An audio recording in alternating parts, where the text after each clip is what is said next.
Nanti yang secara fisik baru Pak ini. Silakan Pak Ongko. Makasih pimpinan.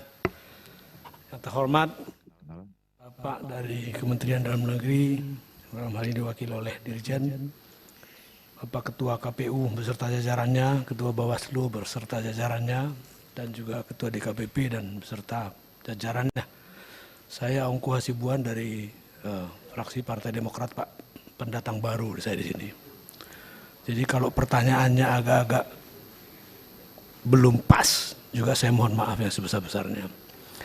Pertama, saya ingin mempertanyakan tentang sebetulnya bagus idenya ya mengenai pengawasan partisipatif dan sebagainya ini. Sebagaimana disampaikan oleh Pak Yanuar tadi, demikian banyak terminologinya yang membuat kita juga sebetulnya agak-agak bingung juga sih sebetulnya ya. Saya terus terang secara pribadi bingung. Ya, yang pertama adalah mengenai rekrutmennya bagaimana. Apakah ini bebas begitu saja atau bagaimana? Ya. Tadi saya lihat ada istilahnya ada memberikan pendidikan kepada mereka yang dilaksanakan oleh nanti Bawaslu dan sebagainya. Teman-teman juga tadi ada yang mengatakan bahwa ya jangan hanya Bawaslu dong yang melakukan pendidikan itu. Kalau nggak salah Pak Gayus tadi menyampaikan itu. Tetapi ya dari kami sebetulnya adalah bagaimana nanti mereka mekanisme kalau memang ini harus direkrut atau bagaimana seleksinya dan sebagainya. Para pengawas yang disebut pengawas partisipasi ini, apalagi tadi ada kampung atau desa partisipasi dan sebagainya. Kemudian sejauh mana misalnya kalau mereka ada temuan-temuan itu bisa ditindaklanjuti kemudian. Ya, itu merupakan pertanyaan kami berikutnya, dan yang barangkali yang terakhir itu apakah anggarannya itu tersedia untuk itu dan sudah disediakan apa tidak itu ya. Ini terkait dengan kinerja Bawaslu kalau berdasarkan pengalaman kami terlebih dahulu.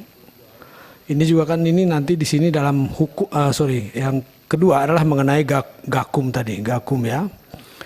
Di situ kan disebutkan bahwa yang menjadi personel-personelnya adalah dari Bawaslu, kemudian dari kepolisian dan juga dari kejaksaan.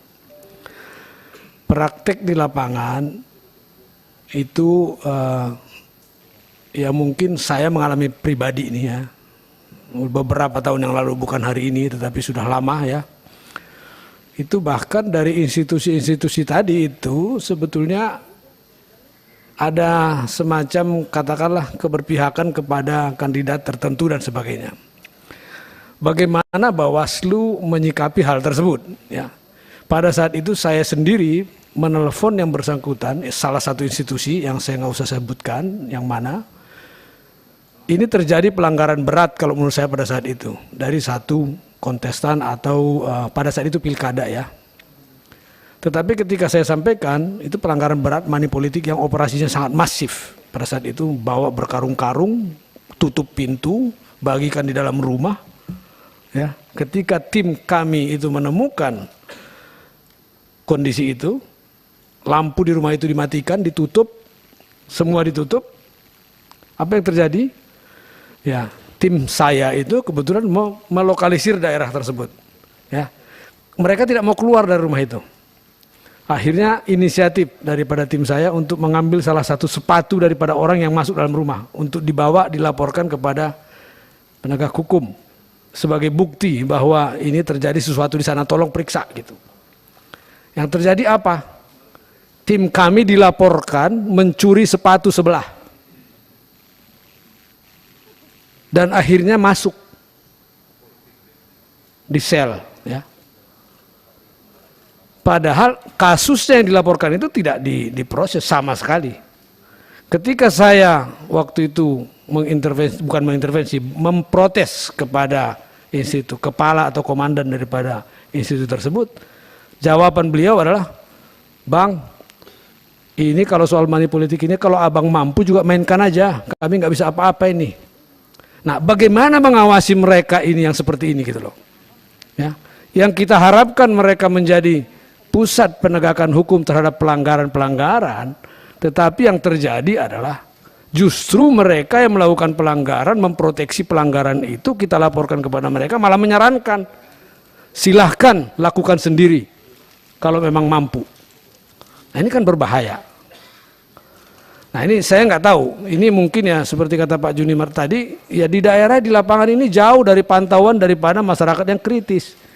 Di daerah itu banyak sekali masyarakat itu yang takut, Pak. Bukannya berani melaporkan tetapi takut. Nah itu tadi, tim saya yang mengambil sepatu untuk menyerahkan kepada penegak hukum. Di sana ada pelanggaran, tolong dilihat karena di situ dilokalisir, dikunci dan dimatikan lampunya oleh penegak hukum tersebut. Tim saya yang ditangkap dituduh mencuri sepatu sebelah, bukan dua-duanya, sebelah sepatu itu yang dicuri gitu loh. Nah ini saya pengen tahu nih bagaimana mekanismenya dan bagaimana nanti tindakan daripada Bawaslu, siapa yang akan mengawasi kawan-kawan yang saya sebutkan tadi itu. Ini mengenai Gakumdu ya. Terus terkait lagi beberapa hal, ada 2-3 hal lagi nih, sorry Ketua Pimpinan. Itu pada beberapa saat yang lalu itu, kalau saya tidak salah itu ada rapat di koordinasi yang melibatkan KPU, Bawaslu, DKPP pada tanggal 18 Oktober 2022 ya, tentang adanya ide pembentukan Satgas oleh Kominfo. Ya. Nah ini Satgas, apakah untuk menghadapi kampanye nanti ini, apakah pembentukan tim Satgas tersebut, Satgas digital istilahnya, sudah diatur dalam peraturan ini, ya, ataukah sudah diakomodir dalam peraturan ini atau revisi ini gitu. Ya kami berharap Satgas ini tentunya tidak tumpang tindih nantinya dengan yang lain-lain. Nah ini yang kita juga perlu perlu tahu ya mengenai hal tersebut. Kemudian ya, tadi sudah saya tanyakan mengenai anggaran ya. Ini barangkali saya lebih tepat bertanya kepada KPU ini mengenai tentang kewajiban cuti daripada pejabat negara. Ya, disebutkan kan cuti pejabat negara kecuali presiden, wakil presiden, gubernur, wakil gubernur, bupati, wakil bupati, wali kota. Lah, terus siapa lagi yang harus cuti itu kalau semuanya itu dikecualikan? Nah ini mohon penjelasan daripada Pak Ketua KPU, karena persepsi saya pejabat negara itu yang mulai dari menteri, presiden, wakil presiden, menteri, gubernur, wakil gubernur, bupati, wakil bupati, wali kota, wakil kota, sampai kepada kepala desa. Jadi siapakah yang tidak dikecualikan ini? Apakah hanya kepala desa yang harus berhenti? Nah sementara yang lainnya tidak harus berhenti. Barangkali demikian dari kami Pak Pimpinan, terima kasih. Assalamualaikum warahmatullahi wabarakatuh. Waalaikumsalam warahmatullahi wabarakatuh.